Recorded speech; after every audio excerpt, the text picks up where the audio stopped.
The main one was, is it a good idea to research 5-MeO-DMT, as you mentioned? And also, are there good ways to endogenously produce DMT? Well, with respect to your first question, there are no clinical studies out there giving 5-methoxy-DMT.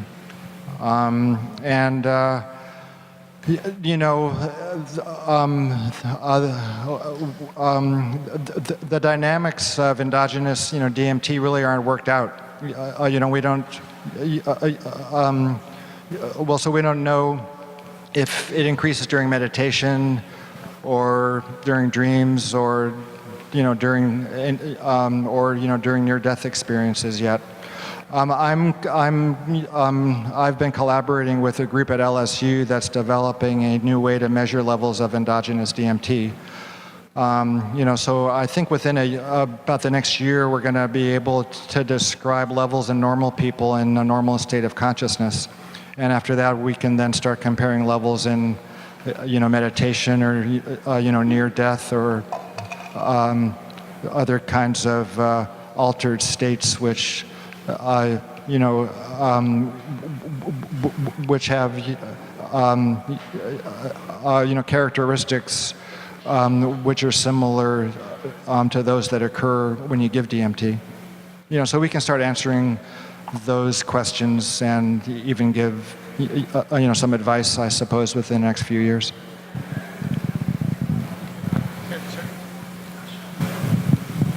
Hi, I don't have a question, but I was just wondering if everyone on stage could briefly introduce themselves, since I know some people we haven't seen yet today. Okay, my name is JP Arpini, and I'm speaking tomorrow more on cultural aspects, some of the shadow sides of psychedelics, and I hope to make it out of here alive, but that's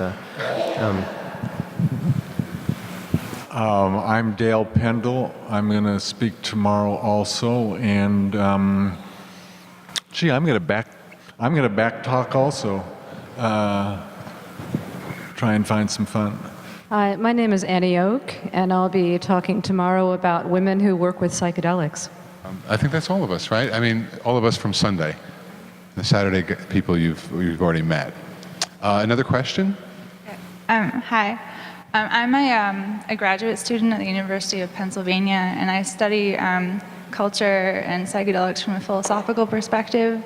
And I've been elected this year to run a university-wide reading group just called Theorizing. And I've been planning on, when I come back next week, pitching the idea of having the theme be like psychedelics and academics for this year. And I was wondering if you had any suggestions for trying to communicate to people from a wide range of backgrounds why it's important to be having a conversation about psychedelics within the university. Who is your question for? Just everyone, anyone, whoever feels like responding. So you're talking about a multidisciplinary group, not just science people, but philosophy and religion and so on. There's a couple of books I could recommend. There's a professor at the University of South Florida who just came out with a book called Dark Green Religion, about the emergence of, and it's not specifically about psychedelics, but it's about the emergence of all these Gaian impulses in very many forms, everything from conventional religions looking for their green elements in their texts, and surfing. I mean, he's written about God and surfing. So it's a very interesting look at a multifaceted way in which a new type of spirituality is emerging that includes psychedelics. And I hate to give a shameless plug, but I edited a book a few years ago called Visionary Plant Consciousness that had essays by many different people from very different perspectives that included anthropologists and indigenous folks. And there are many books like that. So I would look for reading that covers broad terrain. And that's the, in a nutshell. Houston Smith's Cleansing the Doors of Perception is the one that we recommend for our studies.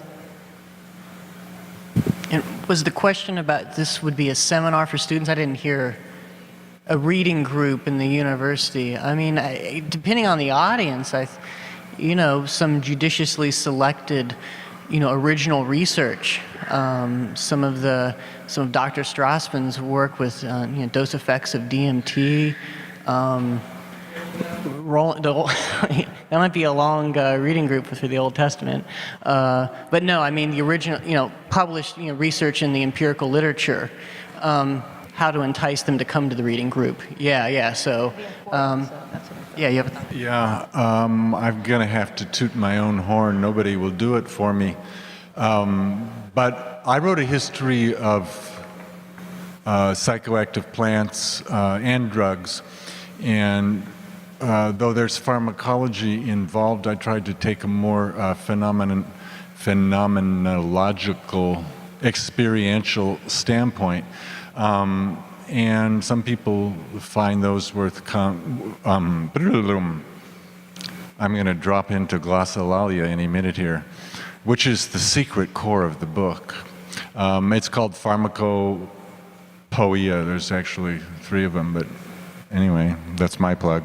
There's another pharmaco book, Pharmacotheon, by Jonathan Ott, which is a little tough sledding, actually. It's rather dense, but its scholarship is very, very strong. For a more, general population book, Psychedelic Drugs Reconsidered by Lester Grinspoon and Baccalar, I can't remember his first name, which is spectacular. They're both Harvard professors. One's a psychiatry professor emeritus, and one's a law school professor. And they talk about the history, the contraindications, the clinical uses, the spiritual applications, and there's a 60-page annotated bibliography in the back as well, which is worth the price of the book alone. So that's usually the one book I recommend to people. I just wanted to answer your question about not reading, but how to get people to the reading group, which I think is the last question you asked. And I think, I'm going to talk about this some tomorrow, but the fact is that psychedelics have gotten very short shrift as a sociocultural phenomenon. And so if you write a little blurb explaining that they didn't create any of these things, but they enhanced and amplified the cyber revolution, which is extremely important, obviously, in its effect on all our lives. The impulse towards religious seeking as a mass phenomenon, eco-consciousness. There are many very important domains of modern culture and politics that were greatly amplified by psychedelics. So they're not taken seriously enough by mainstream academia, but it's actually a vein of research waiting to happen. So that's, sociologists haven't studied them enough. So I think that that's one approach to explain that these are more important than they've been given credit for, and not enough research and work has been done about it. Just in terms of enticing people, leads me to thinking, how do we advertise for our volunteers for our studies? And so we'll lead off and say, recent research at major U.S. universities have been examining these substances again after a long break. And, from NYU to Johns Hopkins to University of New Mexico, UCLA, drop some names in there like that. Major scientists, research universities are examining these things in a very rigorous way. And so maybe can turn the heads of folks that maybe, wouldn't, just be, respond to a sign that, says shrooms or something, if you want to get some real serious academic, interest in the topic. Hi, I'd like to recommend 2 excellent books about women in the drug experience. They're both by Cindy Palmer and Michael Horowitz. The first is Shaman Woman, Mainline Lady, and the second is the successor volume to that, which is entitled Sisters of the Extreme. They're both historical retrospectives, and I think you would find them very interesting. And also, I think if you bring up the relationship between the interest in Eastern religions and psychedelics, that might also be, an interesting hook. Hello, everyone. Well, my question was originally intended for Neil, but he got off stage, so please, I'd love all of you all to answer. I guess we can all agree that there are many beneficial side effects and openings up associated with psychedelic use. How would you propose that this can be accepted more into mass culture outside of academia and certain cultural enclaves? If so, would that even be beneficial for, like the mass Americans? Because Neil was saying earlier that we might just be the only culture in history, the society in history that don't have some sort of ingestion of a plant to interact with our more spiritual side, like Rick said with the lowercase s. Just to summarize quickly, would it be fair to recap and say the question is how to get the mainstream culture more interested rather than just the academic circles interested in psychedelics? So I heard the question. I'm not sure what the answer might be. Yeah. Well, one way is as the studies get complete and then we have the data and the papers out on them, is to have that more widespread so that it's not just within the academic community, but more media is presenting it as we've seen in the past couple years. So that's a thought. Well, I think it'll be a more, kind of widespread topic of interest too, if there's some applicability, for treatment, let's say for, cigarettes or alcohol or heroin or methamphetamine, those kinds of things, or, for end-of-life care. I don't think anybody's going to be that interested in, some of the stranger aspects of, some of the more, kind of high-dose, psychedelic experience. That's always going to be kind of a fringe concern. I don't think the vast majority of any contemporary Western culture will ever be all that interested in those kinds of things. But if there's some medical utility and they're integrated that way, I think they'll become more mainstream. So, as I understand, it's how to get more of mainstream culture interested in psychedelics and visionary experience. Timothy Leary did a lot that way 50 years ago. We're still debating whether that was a good thing. I think yes. But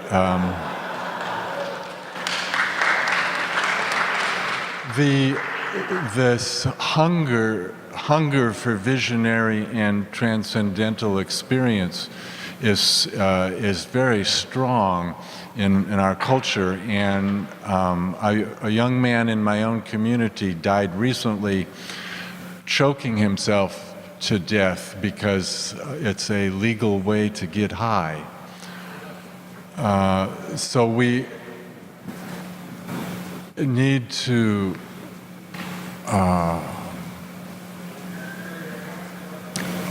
make our hearts and our visions and our means and our methodologies of safer ways to find visionary experience.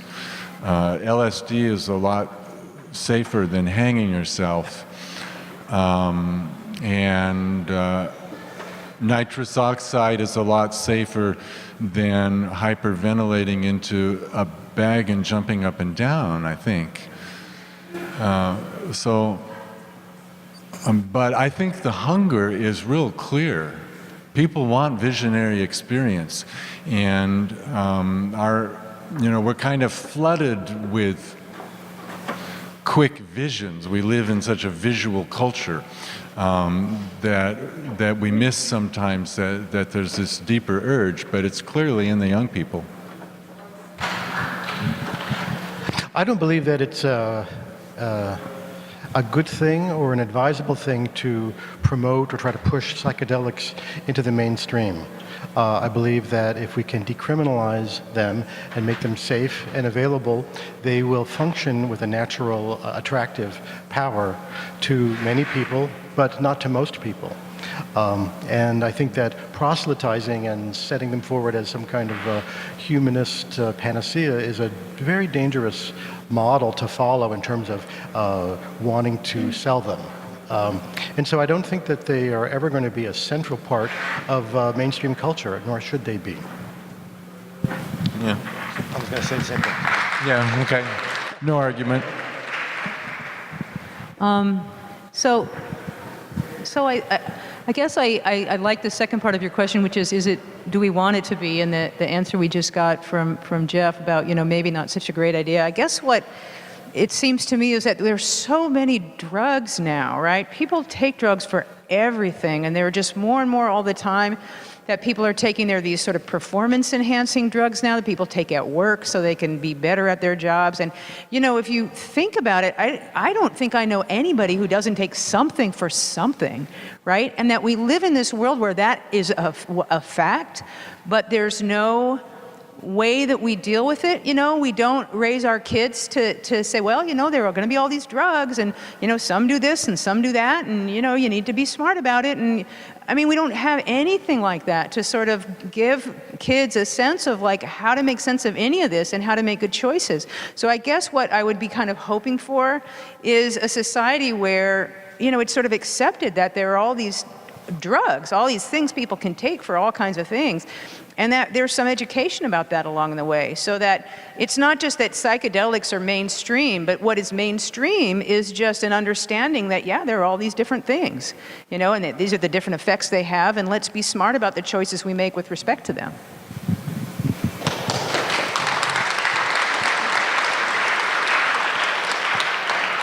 And I'd just like to echo, highlight what Jeff said. You know, it may not be a popular statement, but you know, there are a lot of people that, regardless of legality, completely, you know, that removed, a lot of people that should never take psychedelic drugs. We take safety very seriously. We, you know, in the context of our research studies, we, you know, rigorously, you know, screen people. But, you know, so you know, there are harms, you know, and we could talk about in the grand scheme of things, maybe they're at you know, looking at the epidemiology, maybe smaller numbers than the harms that come from other drugs, but there are very real dangers, as with any powerful tool, I would argue. So, yeah, I guess, you know, kind of defining a goal of how can we introduce psychedelics into the culture and how do we do that, maybe that's not such a good goal. And the people that are interested, one way or another, are likely going to find what they're interested in, regardless whether it's being pushed. I would like to take exception to the folks who say that introducing psychedelics and promoting the use of psychedelics in the contemporary culture is not a good idea. You know, I think it's a good idea. I think it should be done with wisdom and intelligence and maturity and soul and love, but basically, it's funny because we have, you know, academic scholars here. I have a great faith in the scientific method, and I have a great faith in the sort of self-interest of people who are dying in a hospital. And I can't imagine, with the research going so nicely, it's not, you know, magic, but the research is generally quite positive. With that research proceeding apace, another few years, another 5 years, I'm not sure quite how long, but, you know, at a certain point, these substances are going to be rescheduled and going to become more common because, you know, fear of death is universal, I mean, practically. So it'd be a very popular drug, wouldn't it? A very popular treatment. And addiction is everywhere. So I think, you know, once the research studies continue and the results become positive, rescheduling kind of has to happen at some point, and the diffusion through medicine and maybe through more UDV type things in religion will, you know, slowly introduce these substances into our culture. The second thing I believe in is the corrosive nature of psychedelics. And I mean that in the best sense of the term, corrosive, eating away at calcification, at rigidity, at structure, at hierarchy.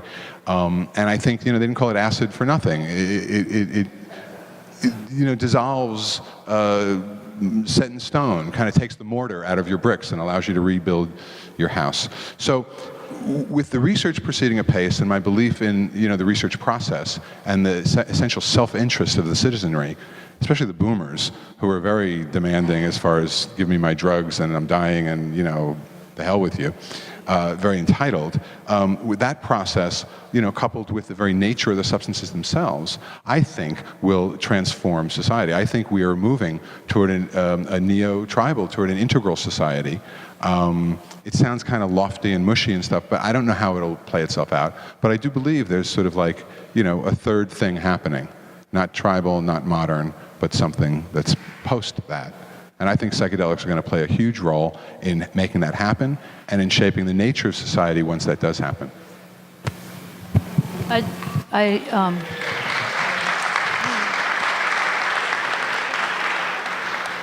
I think what I heard from the question, and I see it as incorporating both sides, is that we want the mainstream to be aware of the potential, but not that it's not in a safe, regulated manner.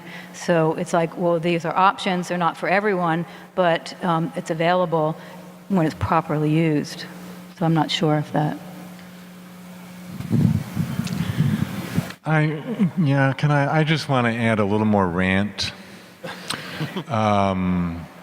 I reviewed Houston Smith's book when it came out for the Whole Earth magazine, and I know Houston, and we've argued about hierarchy and a number of things, and I have the highest respect for the man and his work, but when they talk about today's responsible religious or spiritual use compared to the irresponsible use of the 60s, I'm sorry, I gotta differ.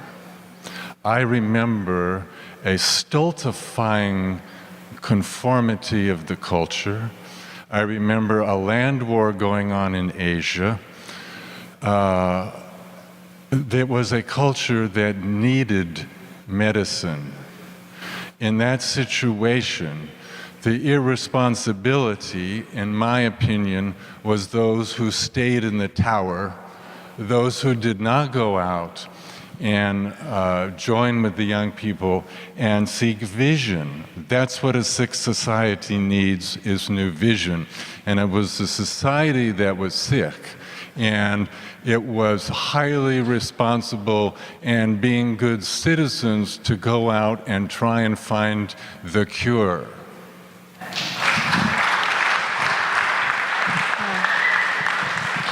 Excuse me, I'd like to, hold on. I want to say something, please. Thanks. I'm from San Francisco. Yeah. I live in a neighborhood called Haight-Ashbury. It's been a psychedelic community for 50 years. And I want to say a couple of things about living in a psychedelic community.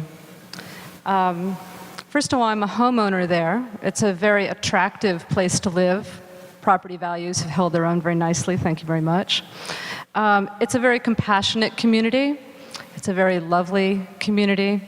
And it's a community that, because it's been a psychedelic community for 50 years, has developed community institutions to take care of the thousands and thousands and thousands of people, primarily young people, who come to Haight-Ashbury seeking that piece of psychedelic magic that occurred there during the 1960s, and I would say continues to occur there.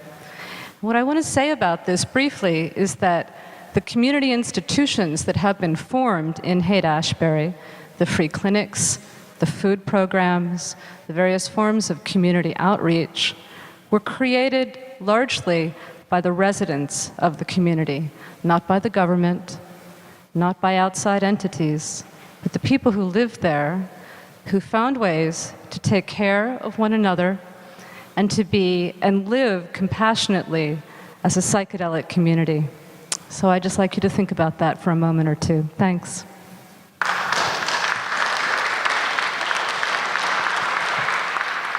I'd just like to make two quick points. One is that I agree with both sides of this. There are good points on both sides, but there are casualties. I've been to a number of mental hospitals, especially in the 60s and 70s, and I saw whole wards filled with people who had very bad experiences on LSD, some of whom never quite recovered. So that's a small minority of people, but that shouldn't be poo-pooed. But the other thing I want to say is that if you look at shamanic cultures where, you know, in South America, where ayahuasca use and other hallucinogens have been used for a long, long time, not that many people in those cultures do the drugs. When they're sick, they go to the shaman. I mean, the shamans are specialists, and they're a little bit mistrusted. They're edgy characters. They're specialists, but they're not, you know, widely loved. They live a little bit apart, at least traditionally. Things are breaking down now with collision with modernity. It's all changing. But so there's a culture in which psychedelics have been used for a long, long time. It's not everybody taking them all the time. They take them under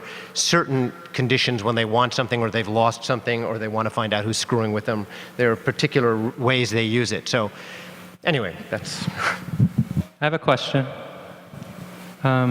Thanks a lot for the discussion today. If I can go to the past a little bit, have any of you in your research experience come across any evidence in the ancient mystery schools of the usage of psychedelic drugs during the process of initiation, vis-a-vis like ancient mystery initiation and so forth? And I'm talking further than like the Oracle of Delphi, but like actually talking about like the secret use of rituals in the process of initiation. I can.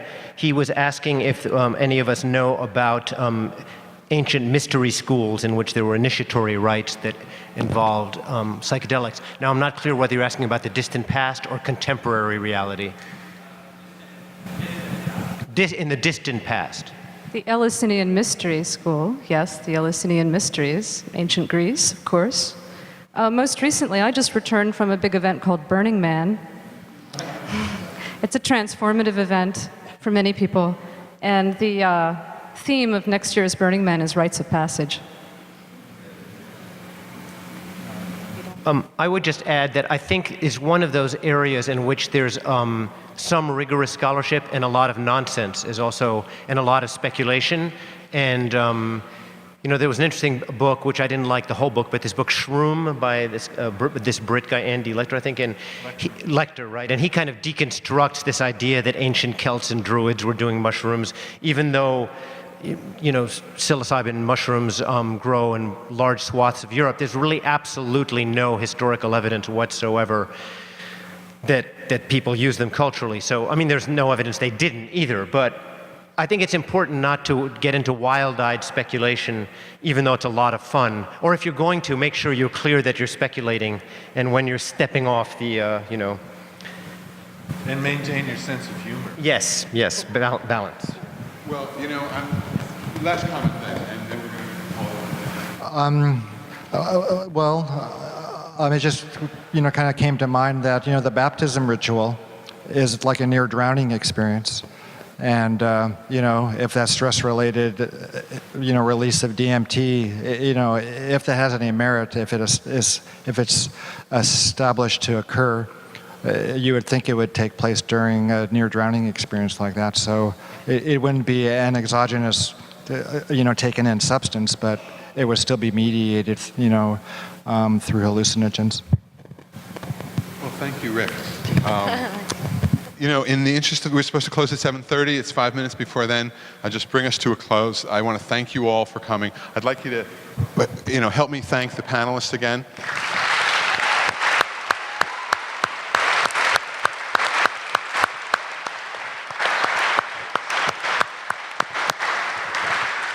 What a group. What a group, I have to say, we've been doing Horizons, this is our 4th year, and this is one of the best years ever. I thought maybe we would run out of the low-hanging fruit, and we've got such a spectacular lineup here of contemporary research and cultural theorists and practitioners. Thank you very, very much, you guys, for making it into the, thank you so much.